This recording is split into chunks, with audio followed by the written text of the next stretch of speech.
Ona bor dunyoda yashash boshqacha. Onaning ta'rifi-yu mehri boshqacha.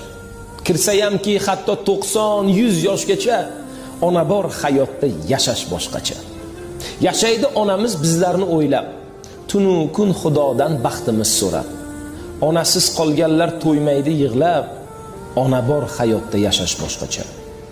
Odamda martaba, obro' bo'lsa ham, qo'lida millionlab puli bo'lsa ham, yonida otasi hayot bo'lsa ham, ona bor hayotda yashash boshqacha.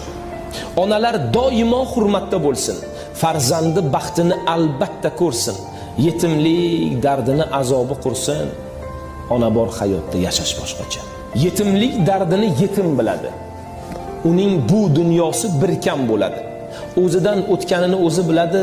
Ona bor hayotda yashash boshqacha. Onangiz umriga umr tilayman. Bir umr tugalmas baxtni tilayman. Onasi yo'qlardan uzr so'rayman. Ona bor hayotda, onajonim bor hayotda yashash boshqacha.